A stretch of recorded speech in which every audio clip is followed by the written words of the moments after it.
Despite what their moms told them, they just aren't talented enough for radio.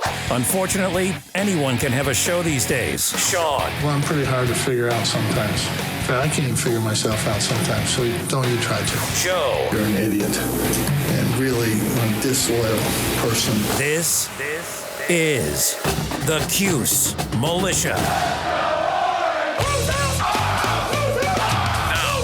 Those two unapologetically biased, orange-blooded homers, Sean and Joe. It's the most bullshit thing I've seen in 30 years. Welcome, orange men and ladies. Happy Thursday. It's been a minute since we've been here on Thirsty Thursday, Joe. This is the Cuse Militia with Sean and Joe at Cuse Militia on the socials.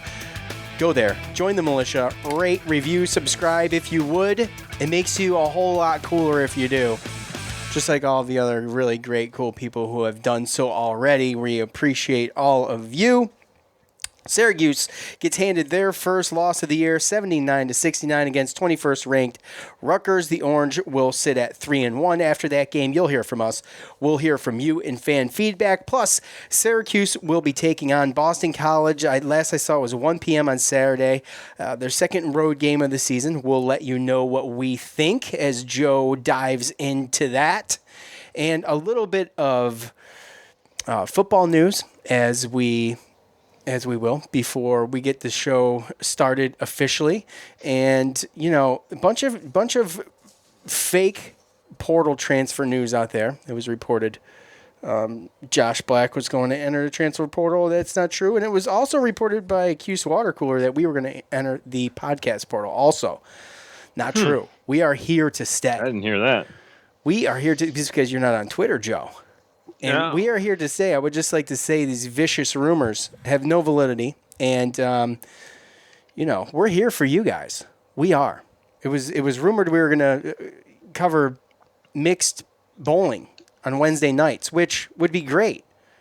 I enjoy bowling, but there's not enough catsup in the world to get me there, I don't think. No. Yeah, not watch it. No, playing it. Absolutely. All right, so the real transfer news is that just now, before we came on, we found out defensive back Cam Jones, tight end Aaron Hackett, running back Mackenzie Pierre, and defensive end Jason Munoz. They're all going to enter the transfer portal. So Josh Black and Aaron Service have both announced that they will be coming back to play for Syracuse next year. So obviously those are going to be big, and we'll look forward to seeing them. I think both coming back for a 6th year. So right? Well, Black is right. I don't know if Service is. Black is no. Okay, all right, yeah. So, anyways, huge. That's kind of a big deal. So, we knew, with all of the like you said, Joe, the transfer portal is going to be clogged up. Mm-hmm. It's going to be clogged up, and you're probably going to see these, Joe. We're probably going to have to do a couple every episode for a little bit, and then, it'll work itself out, and we'll find out what's going on, and then we'll get into the fun part, which is getting into the additions. The additions. So we wish those guys good luck in the transfer portal. Obviously, we support their decision to do so, and I'm sure it was a mutual decision between coach and the players, and talked it out and all that good stuff. Right. So, well, we don't really know the reasoning, right? Sure. They could be because of like graduate school or something to do with school, and maybe they want to study something that Syracuse doesn't offer. Maybe they want to go closer to home. Who knows if at some of these guys. But Mackenzie Pierre Hackett, they've been around to the point where you don't even know if they have. I mean, I'm not going to say that they do, but there has been instances in the past of Chris McCullough where, you go and you leave because, you got stuff going on as far as babies and girlfriends and stuff, right? So you don't want to speculate on why they left, but I'm happy to see that Cervase and Black are staying. I think those are two guys that definitely are going to help next year. Mackenzie Pierre really didn't. He helped us. He was a great special teams guy for 4 years, but he didn't really step in. And obviously Cooper Lutz and Sean Tucker took that over. So he wants to probably go somewhere where he can play. And Same thing with Aaron Hackett. So, yeah, and Cam Jonas, that was probably the one that I would have liked to seen stay the most. I know he didn't get that much burn this year, and I know that we have a lot of young up-and-coming D-backs, and maybe that's why he decided to go. But, yeah, and Munoz, I think he's from Florida, and I think he decommitted from Miami when the coaching change came through, and then committed to Syracuse, and then he redshirted this year. So we really haven't even seen too much of him, and who knows the reasoning for that as well. But the biggest one would be Cam Jonas. But again, we're deep there. So far so good. Knock on wood as far as who we're losing with the whole transfer portal thing, and then obviously who's staying with that extra year of eligibility. Yeah, absolutely. So we'll see how it shakes out. Let's get into everything. Here is what Coach had to say after the game. Take it away, Coach.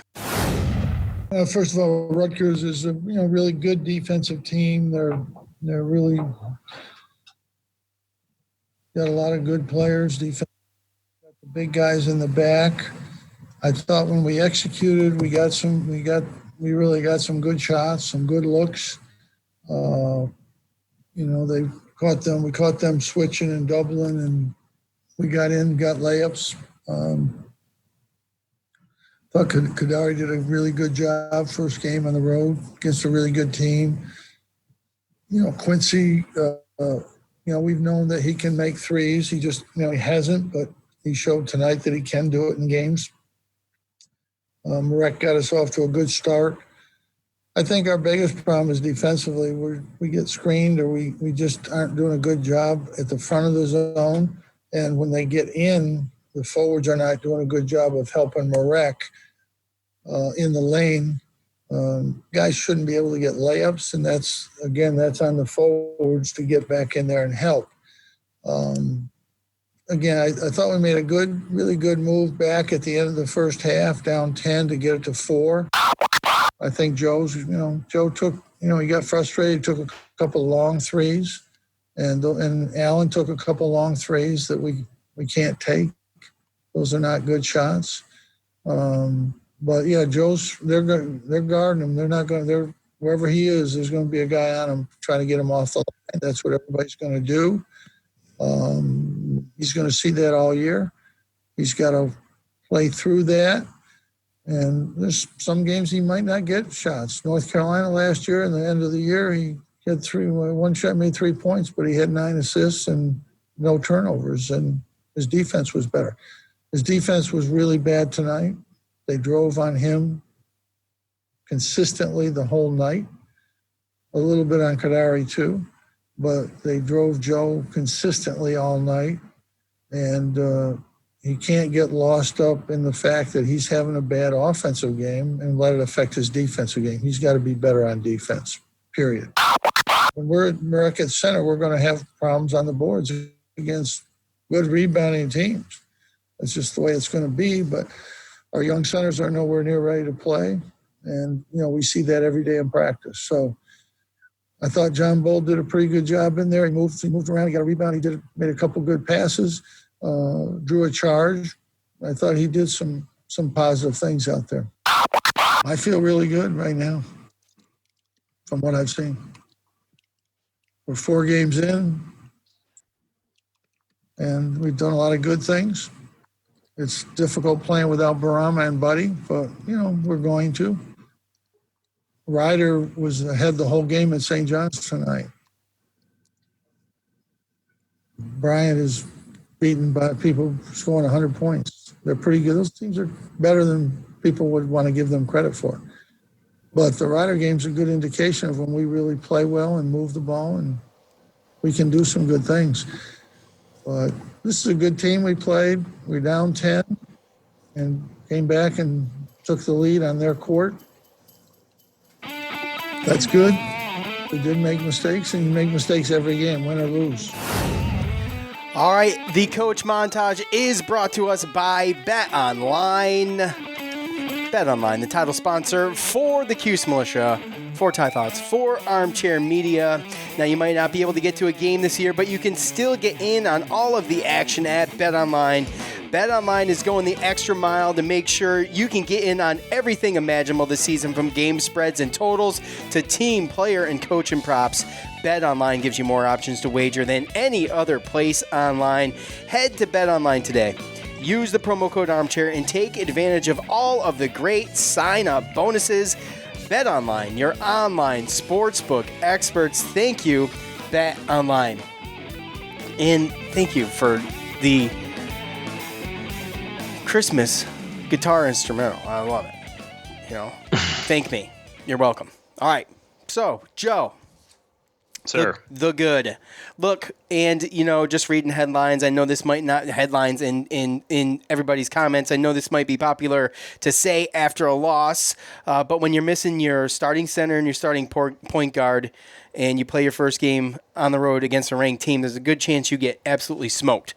So despite the loss, I see a lot of positives coming out of this game just 4 games in. One of those, obviously, Allen Griffin, team high 20 points, 8 rebounds. Quincy, again, doing his thing with 18 points, 5 rebounds, 1 steal, 1 block. Richmond, despite only scoring 6 points, he had 5 steals and 7 assists, which is all good. All good. The bad, again, with the sloppy play on offense, earned 12 turnovers for Rutgers, 6 of them from our guy Griffin. Got to be a little bit more careful with the ball. Outside shooting struggles, 7 of 26 for 26.9% from beyond the arc.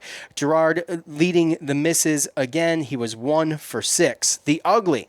I know we're still plugging holes right now, and I'm hoping that when all of this ends, we won't have to worry about the defense as much, especially collapsing defense into the center of the paint with just a little bit of ball movement, and you just let one guy go off from beyond the arc. This is all too familiar story for us.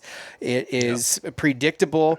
Harper, 5 for 8 from 3 and a game high of 26 points. And finally, Rutgers was plus 16 on the boards.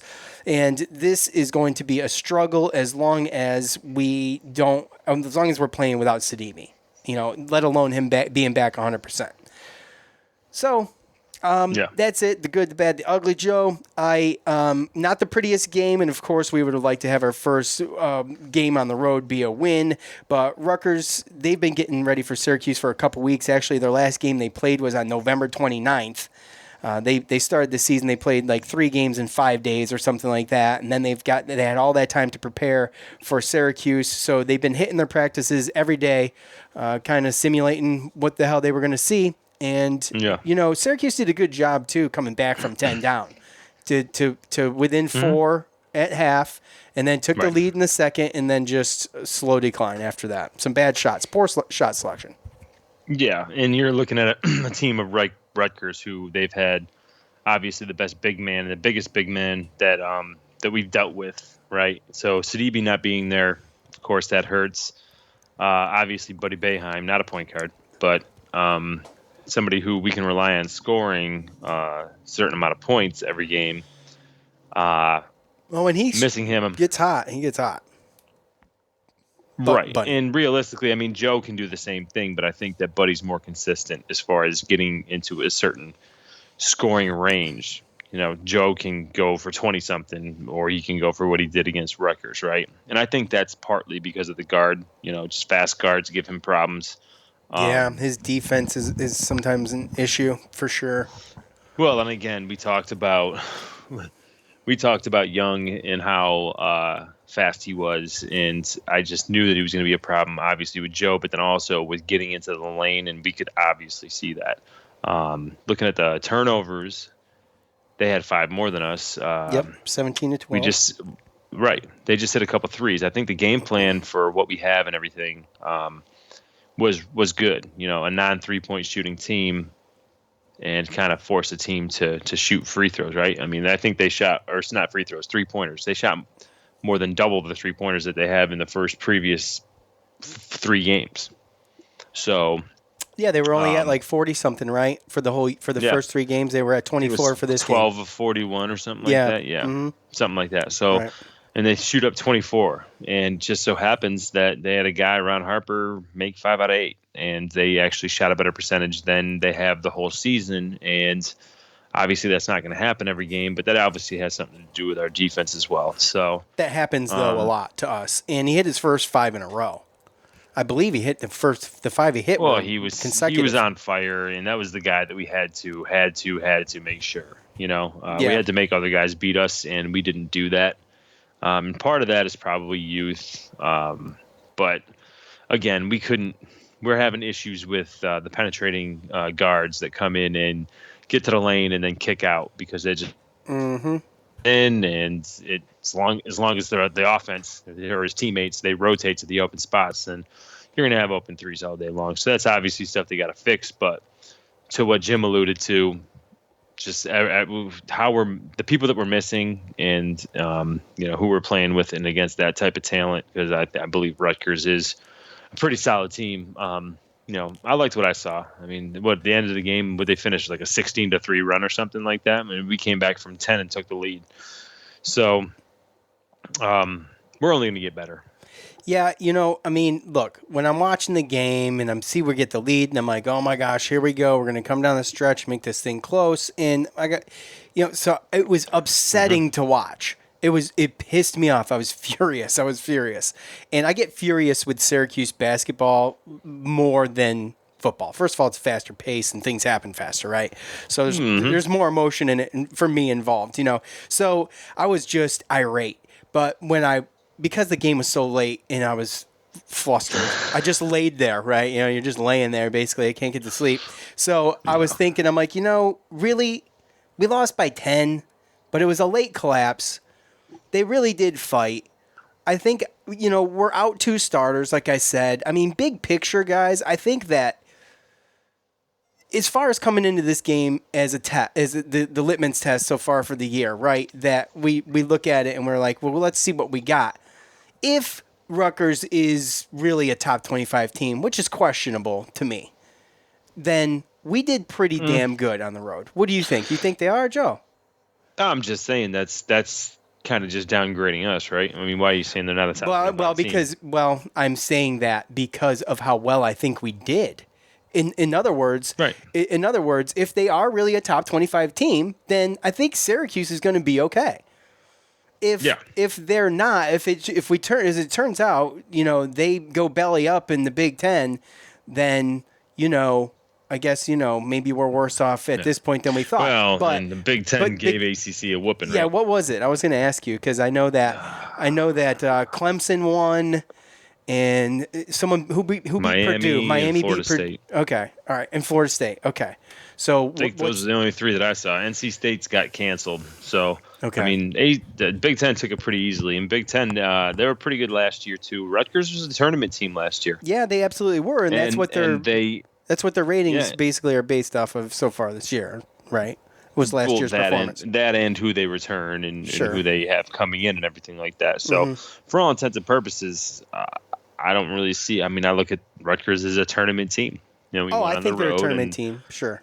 The first real hard competition. I mean, I know Bryant was close as far as the score, but they didn't have the size and the type of defense that Rutgers has, and what most Power 5 and conference teams are going to bring, right? Yeah, and by the way, you heard Coach mention Ryder. I put that in there. That montage was longer than I remember it, by the way. But anyway, that's my bad. I tried to keep them around 2.5 minutes, but anyway. Ryder gave St. John's all they could handle. St. John's just barely beat Ryder. We smoked them. So, I mean, just for some perspective there. And, we talked about Rutgers coming into this game. This was their first real test, too. Let's be honest. I mean, they didn't play anybody else coming into this game. We were their first real test. They were ours. They came out on top. They were at home. How much advantage is that? I have no idea. It's got to be a little bit. They've had the November 29th. We played them on the, what was it? It was the 8th. Okay, so 11 days. 11 days thereabouts to prepare for us. Meanwhile, we played a few games in between then. In fact, we played 2 games, I'm sorry. So, I think getting to focus on one team for 11 days, you don't get that luxury usually during a basketball season. You get maybe 6 days, right? You don't usually get 11. So, advantage Rutgers. That's my point. So, all right, it's time to hear from you.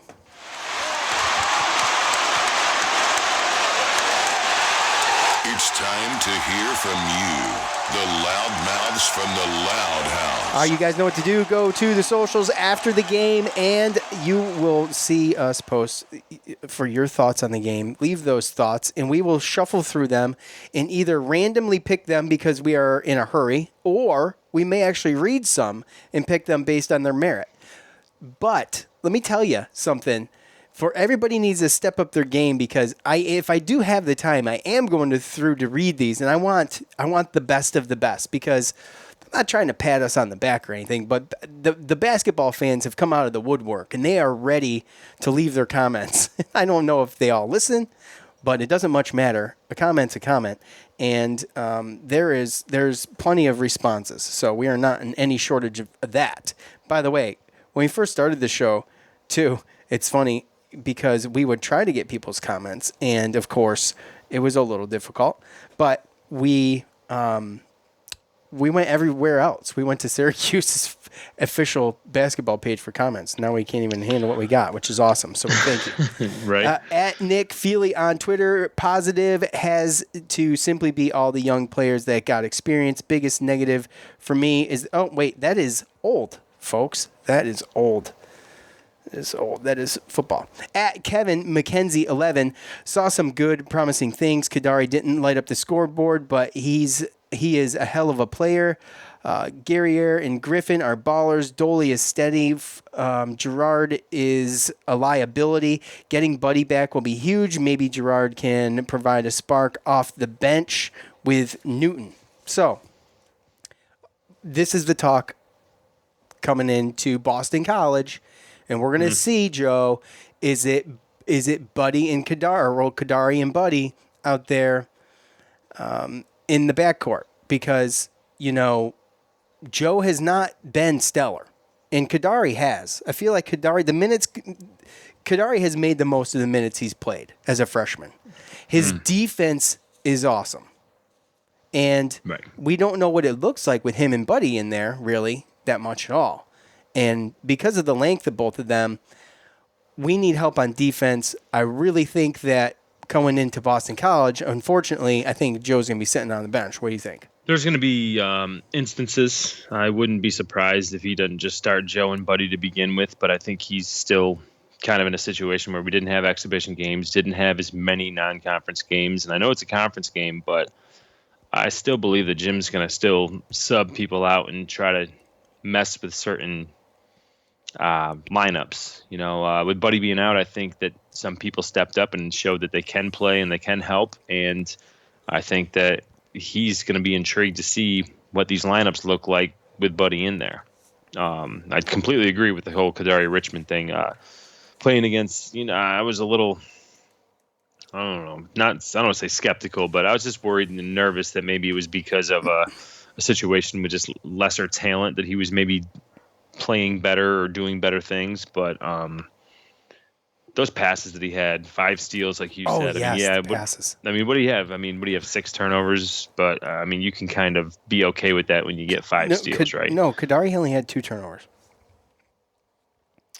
According to ESPN. No, only okay. I'm sorry, my bad. I didn't see that. Yeah. Alan Griffin had 6 turnovers. Yeah, Sorry. Alan Griffin had 6. Yeah. The 2 turnovers to 5 steals and the assists and the passes that he had to some of his teammates. To 6 points. 6 points is what you're thinking. Like, he didn't score a lot, but he did facilitate. No, and he's not going to. Not his freshman year, but he facilitates very, very well. And on top of that length in the top of the defense, whether it's a steal or whether it's a rebound and then a kick out to him, he gets it and he goes. And it's transition and it's running and fast break basketball. And that was Syracuse.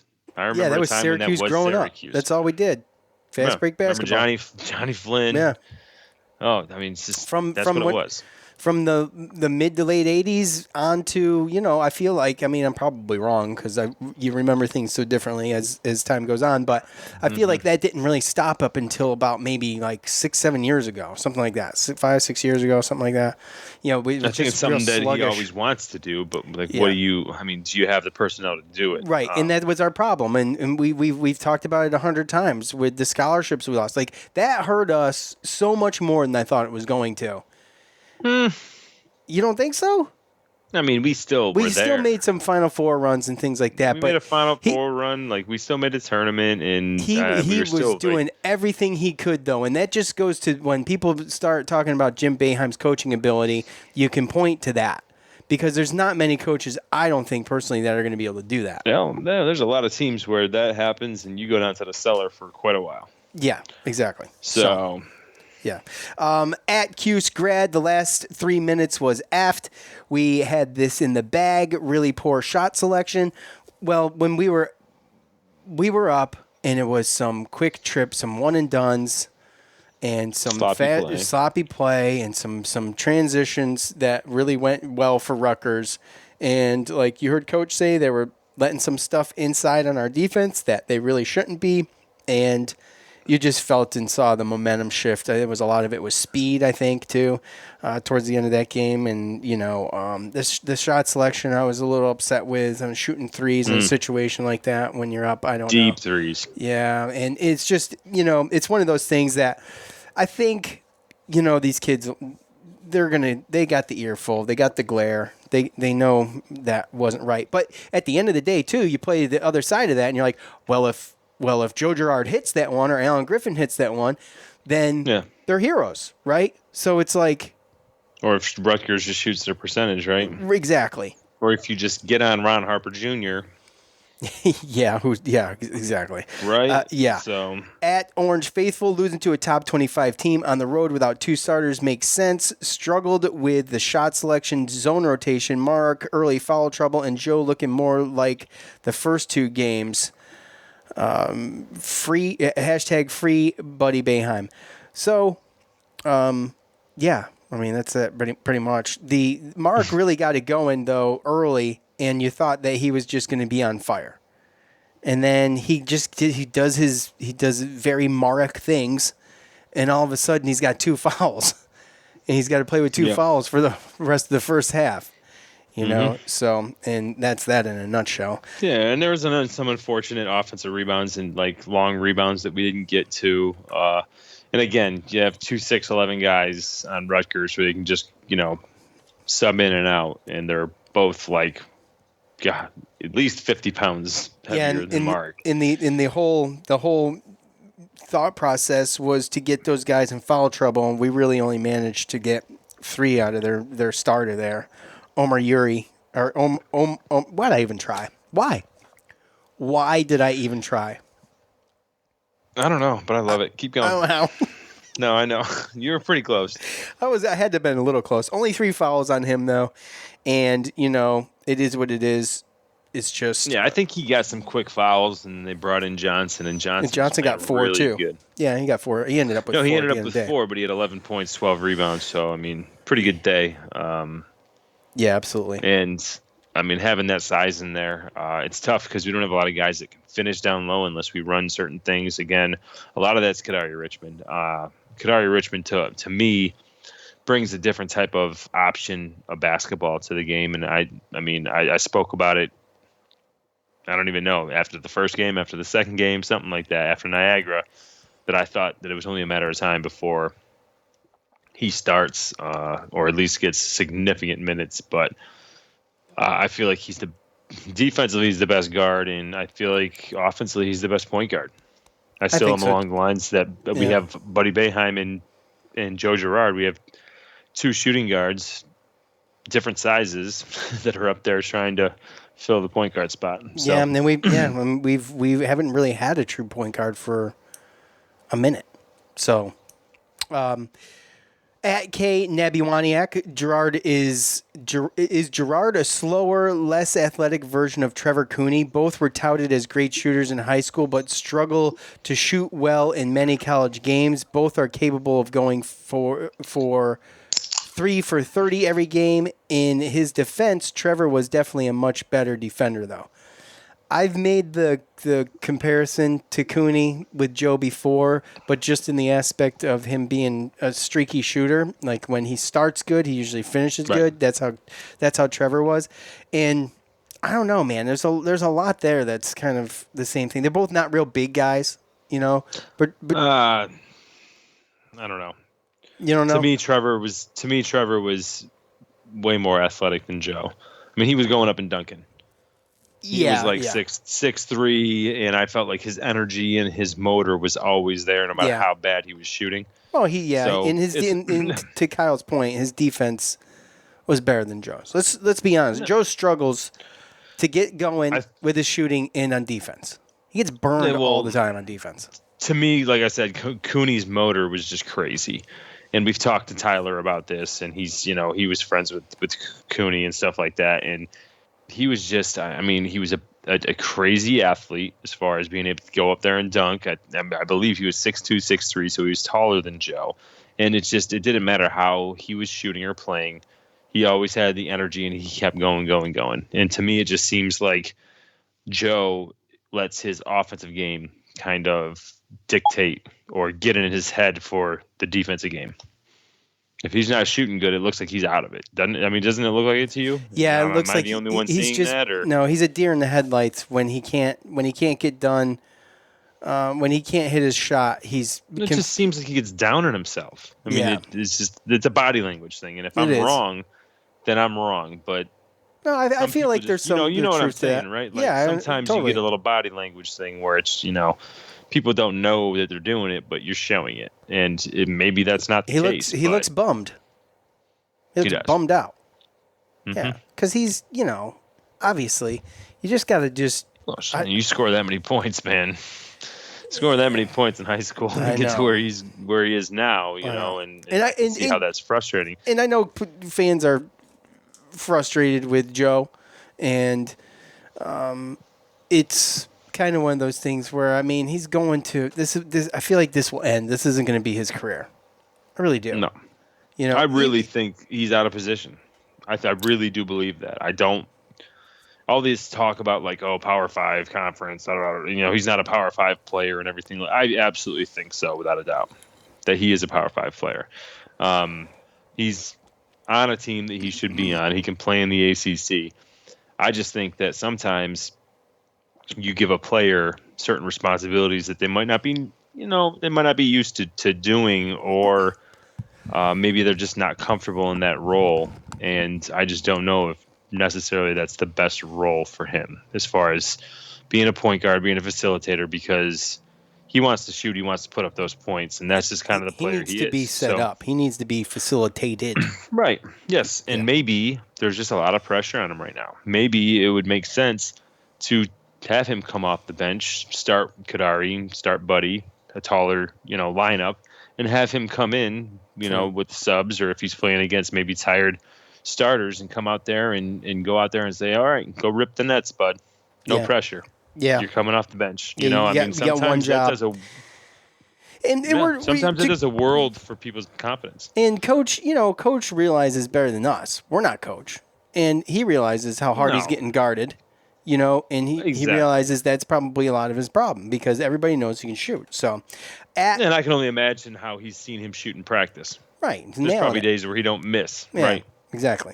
It's a game situation. So I'm not poo-pooing on Joe. It's just we got some talent, and we've seen some younger guys that have, in normal instances, not get this many minutes against these type of teams, and they've shown that they can do some things. So he's got some options, Yeah. All right, time to take a quick break. We will get right back to fan feedback, but first, we got to hear from the good folks over at Bet Online one more time. Now, look, you may not be able to get to a game inside the Dome this year, or may not, unless you're James Zuba, who just who knows where this guy is sneaking in from, and it's insane. It is. It's insane that this guy gets to get in there while we all have to watch it on TV. It's sickening, actually. That's okay, though. It's actually not okay, but you can still get in on all the action this year at BetOnline. BetOnline is going the extra mile to make sure you can get in on everything imaginable this season, from game spreads and totals to team, player, and coach and props. BetOnline gives you more options to wager than any other place online. Head to BetOnline today. Use the promo code ARMCHAIR to take advantage of all of the great sign-up bonuses. BetOnline, your online sportsbook experts. Thank you, BetOnline. Now, look, got a little Christmas music.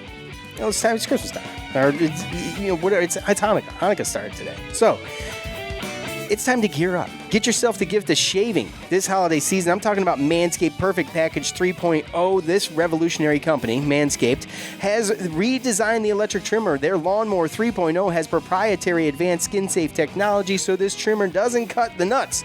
It's also waterproof, so you can use it in the shower. Why would you use it in the shower? I don't know, but you can. The Lawnmower 3.0 comes inside their brand new Perfect Package 3.0, makes the perfect holiday gift this season. It's literally everything you need to keep trimmed, cut-free, and smelling great below the belt. And don't use, as you know, the same trimmer on your face as you would below the belt. It's nasty. Don't do it. Just thought I'd reiterate. The Manscaped Perfect Package 3.0 also includes the Crop Preserver. This is anti-chafing ball deodorant and moisturizer. The Perfect Package 3.0 will also come with a pair of Manscaped boxers that'll keep your junk feeling fresh all day. It's time to upgrade those used pair of boxers to Manscaped's high-performance anti-chafing boxers. 'Tis the season to Manscaped, so get yourself, your dad, your brother, your buddy, your co-host, the best gift of all, Manscaped Perfect Package 3.0. Get 20% off and free shipping with the promo code ARMCHAIR at manscaped.com. That's 20% off and free shipping with the promo code ARMCHAIR at manscaped.com. Make Santa proud. Clean yourself up. Look, do it. Go there now. Thank you, Manscaped. All right. At one Kev Nash, he gets his own good, bad, and the ugly in here. I love this. Short and sweet. Good, blown away by the improvement of Quincy's jump shot. Bad, nobody to help score the ball. No Sidibe for at least a month. And ugly, JG3 is not in rhythm at all. And to Joe's point, the rhythm thing could be just because he's just trying to play a different role than what he should be or maybe what he's used to. Well done. Yep. Well done, Kev. Appreciate it. Okay, here we go. Goodness gracious. I can't believe I picked some of these. Hold on. Hold on. They're so long. I'm just saying, look, Quincy at the same time, he can't fall in love to what Jim Boeheim said, and I don't know if you played it on the montage, but he talked about Quincy basically falling in love with his jump shot and his three-pointer. So that kind of took him away from the basket. And, yes, he made some threes, but he does have to understand that he is a monster on the boards, and we need him down there. So he's going to have to make sure that he keeps his offensive game as diverse as possible. Yeah, and Quincy scored a lot, 5 rebounds. But, yeah, he's going to be our saving grace down low. He's going to have to be, that guy, especially while Sidibe's out. And I just hope he comes back stronger than ever, Sidibe. Jesse on Facebook, Gerard is too inconsistent. Kadari looks great. He's very unselfish and the best passer we've had since Michael Carter-Williams. Great point. Joe, we talked about the passing. He had some passes that I was like nervous when they were made. And and he's getting assists off, and I'm like, man, this is beautiful. But they just look like they're not going to the place. But he's got great vision with his passes, and he's got chemistry with those guys too. That we're 4 games in, bro. You think about how many more games we got to play, and how much better that could get. Just because it's different doesn't mean it's wrong or bad.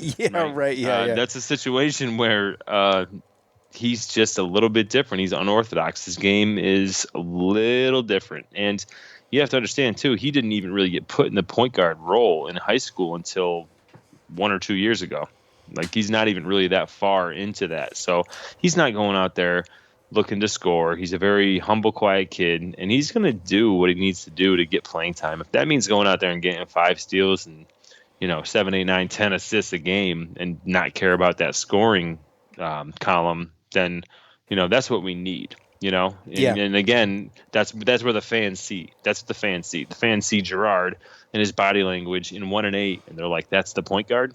And I don't want to make it seem like we're beating up on Joe, because I know he can come out and he can light it up, but I truly believe that he's basically a shooting guard set up in a point guard's body, and he did what he had to do last year. And I don't know if, you get an incoming freshman like Kadari, you don't know how long or it's going to take for him to get ready or what he's going to be, right? But he's got the chance to show out. And now that you see this, I think that's a great opportunity to bring Kadari in and use Joe for what you're supposed to use him for. And that's off the bench, ripping the nets, no pressure, man. Yeah. Jesse goes on, 7 assists and so many passes that led to open shots that didn't fall. Not to mention his defense leading to transition buckets, and he can get to the rest. He's much better at point guard, and he's a freshman. I would rather have someone giving teammates open looks and consistent D rather than have an occasional 30-point game from Joe. So, I mean, he goes on. But the point being is I mentioned it in the last show, he does a lot of things that don't make the stat sheet. And, some of those would-be assists were, issues at the rim. We talked about that in the last episode. And he had some great passes that turned into great dunks that we haven't seen certain plays like that. They look like set plays, but it's just them out there picking and moving, going to the spots. Yeah, basically. Alan Griffin getting a dunk, Quincy getting a dunk. And it's like I said, as far as Joe goes, I mean, we have to think about Joe came in last year. I thought he was going to redshirt. Everyone thought Jalen Carew was going to be a point guard. Howard Washington was going to be the backup. Bryson Godin was going to be maybe shooting guard, point guard, right? I mean, no one was thinking about. I mean, Joe Girard was ranked lower than those guys. So for him to come in and do what he did and play how he played last year, kudos to him. For sure. But now that we might have somebody here that can come in and say, hey, now we got a point guard, we can move Joe to where we really brought him in for, then, Yeah, absolutely. Top fan Daryl. First, I'm tired of people defending Joe Girard. Joe has been absolutely terrible this season. I was laughing to myself as I started to read this. And so, anyway, Daryl, I love you, dude.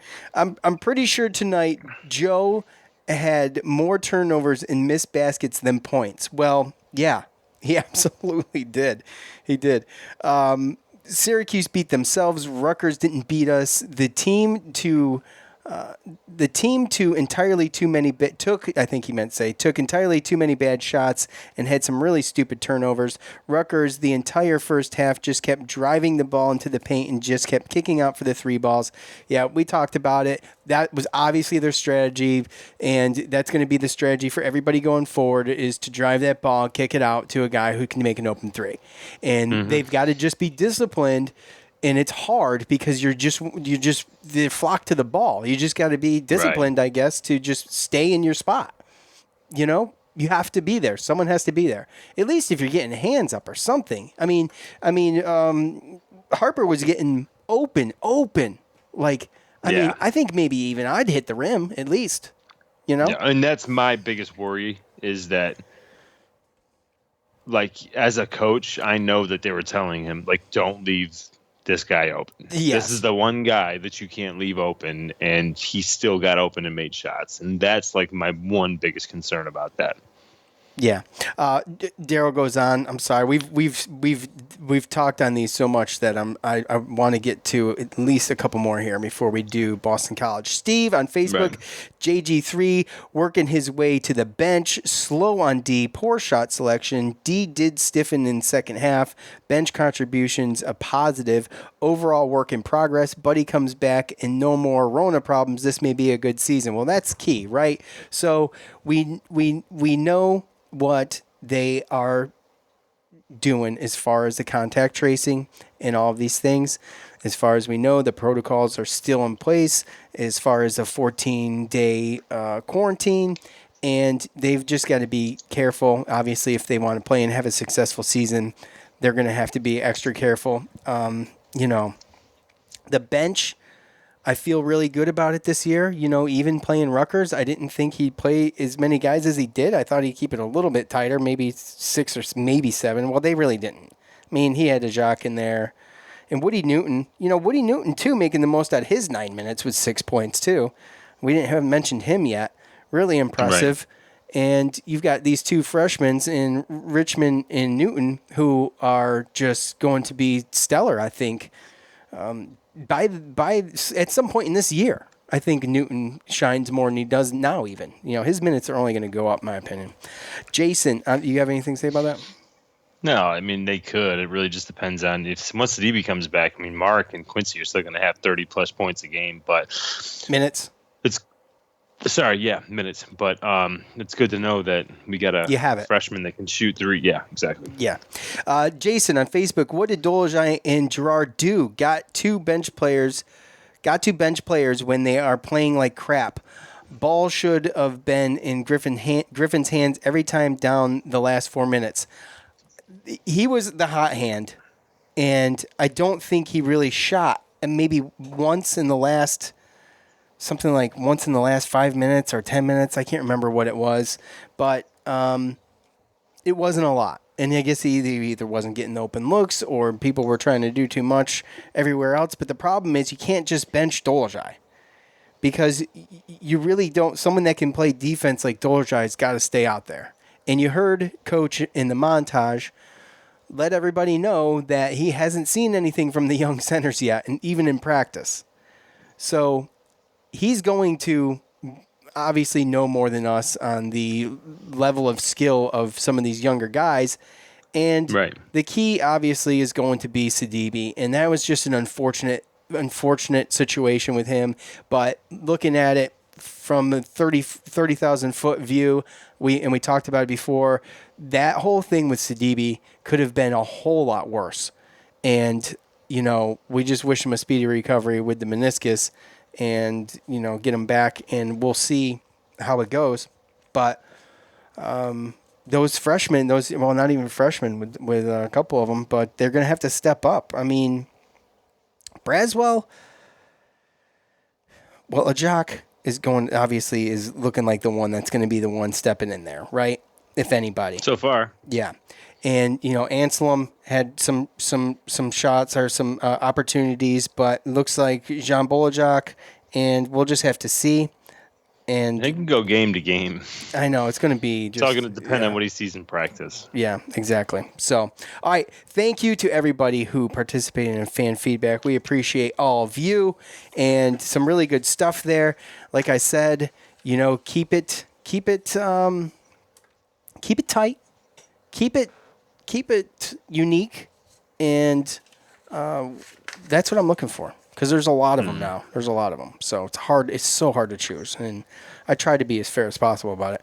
All right, Joe, the all-time series with the Golden Eagles sits at 51-26 in favor of the Orange. Syracuse has taken the last 4 games between the two teams. You have to go back to February 28th, 2018. Battle scored 25 points in that 85-70 loss. Just before all this COVID BS started, Cuse bagged a 84-71 win on March 3rd of 2020. Starting lineup was Girard, Boeheim, Sidibe, Dolezaj, Hughes 28 points, Boeheim 21 points. Sidibe on his tear of the spring to start some of that was 12 rebounds. Syracuse and Boston College first met in 1959. The Golden Eagles would win the first 3 games in the first 6 out of 9. The Orange beat Boston College 10 straight games from 85 to 89. They met 8 times in the Big East tournament. Syracuse leads that series 5-3. Joe, I'm not really totally sure what to make of Boston College, to be honest with you, just yet, because they sit at 1-4, but their losses, I don't know. Their losses seem to be to pretty decent teams, I guess. Really. Yeah. And they did lose to St. John's, who just barely beat Ryder. I don't know how good St. John's is. And it's just St. John's is undefeated. Okay. Well, all right. Well, there you go. I don't know who they've played.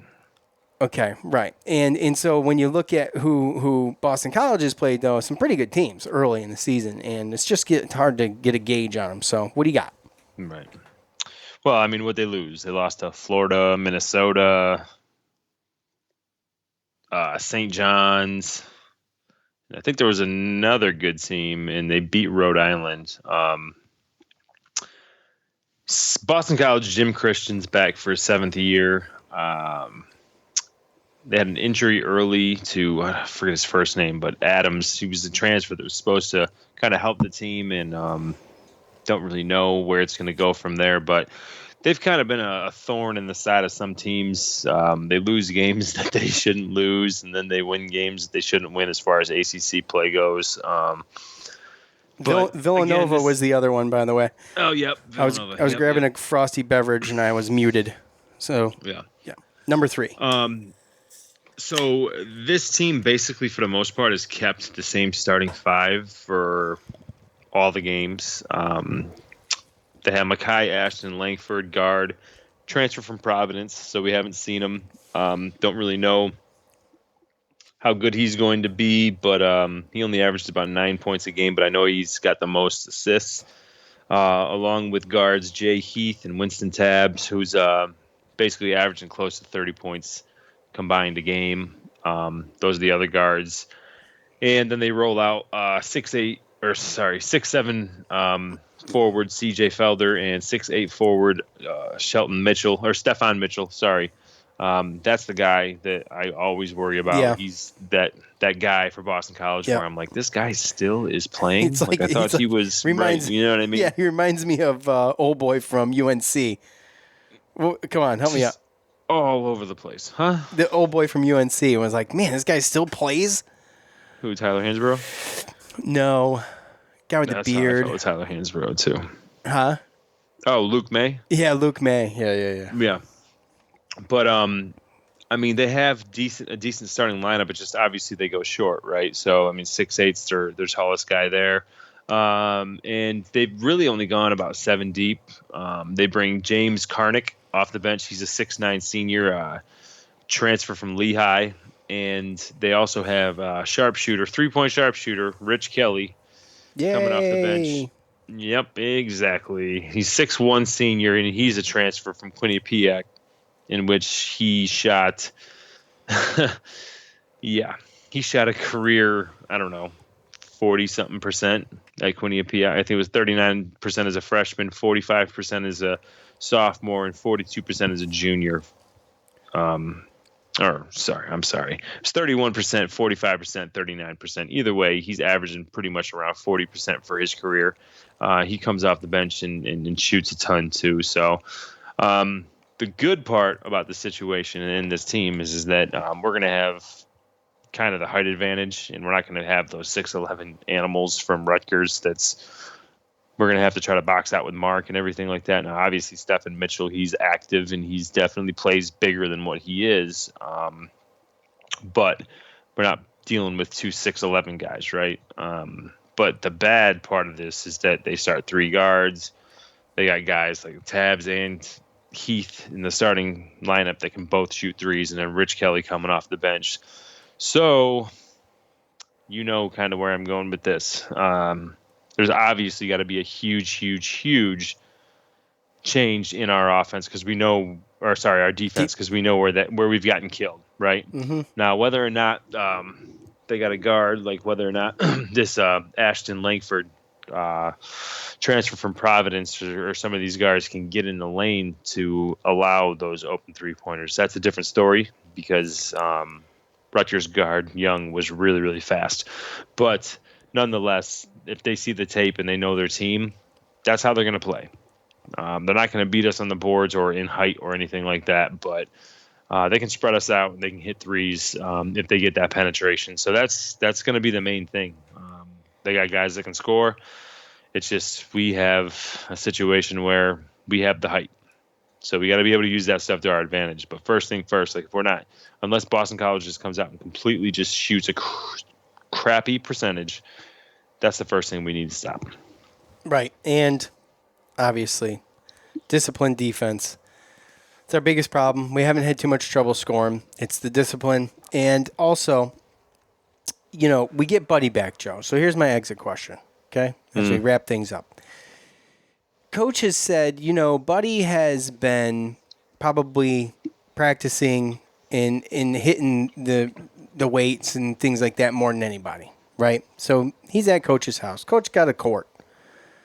And I'm sure all the other amenities that one might want.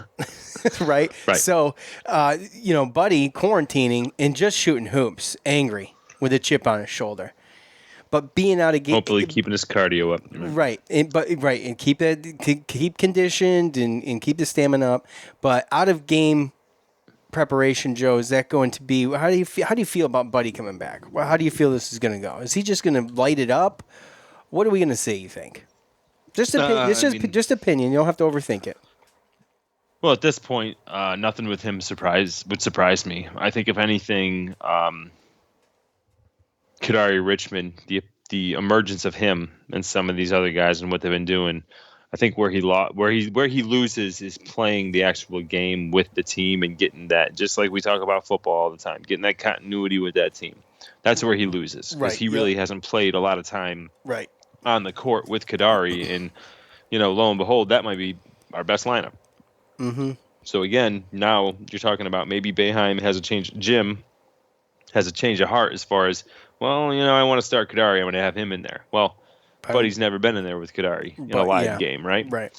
So that's really where I think it's going to affect him. I think I've never seen an issue with Buddy's cardio. I've never seen an issue with him coming in from any type of situation. And I mean, yeah, he might be off for a little while, but he's eventually going to hit his shots. So I'm not worried about that as much as it was that he lost the continuity, the chance of gaining continuity with different lineups and maybe players that he hasn't played against. That's really where my fears lie as far as Buddy goes, and really too, the type of competition that Boston College has played. Like, they're 1-4, but come on. I mean, Villanova, Florida, St. John's, that's what I'm saying. Minnesota. You can't judge them by their record. No, you can't judge them by the record, and they've obviously played better teams. So, you can't go by that, right? You just can't. I guess we'll see, right? Yeah, we'll see. We don't really know what we got as far as, I haven't watched Boston College, so I haven't got to watch them play, so I don't really know what we got. But they do have guys that can shoot, and that always worries me. And they know their game plan is going to be everybody else's game plan, and they're going to probably try to obviously mimic exactly what Rutgers did, because obviously it worked. So, not just Rutgers. Well, yeah, I know, but Rutgers did it very well. Right. They did. I'm just saying that they're not going to run in there and Boston College be afraid of like they've played Villanova and all these other teams. So they're going to be ready to go. And Tabs, he was hurt last year, and I know he's probably been chomping at the bit to come and play ACC ball. So I don't think it's going to be as easy, or I mean, I don't know if anybody thinks it's going to be easy, but when you look at the record, and I don't know what Vegas is going to put it at, but whatever it is, it's probably going to be closer. Yeah, and obviously we can't play ACC Picks of the Week because they don't come out in time. So anyway, all right. Well, we could with football. There's still 4 games with football, but Syracuse football is over, so we're not going to go that route. Yeah, man, it's no fun to me. I mean, Pittsburgh, Georgia Tech's playing right now. Are they really? Mm-hmm. Oh, I have to turn that on after this. All right, I got to go. So you love Kenny Pickett. I mean, I love ACC football. I can watch any NCAA game, but I mean, I especially enjoy ACC. Definitely ACC, yeah. All right.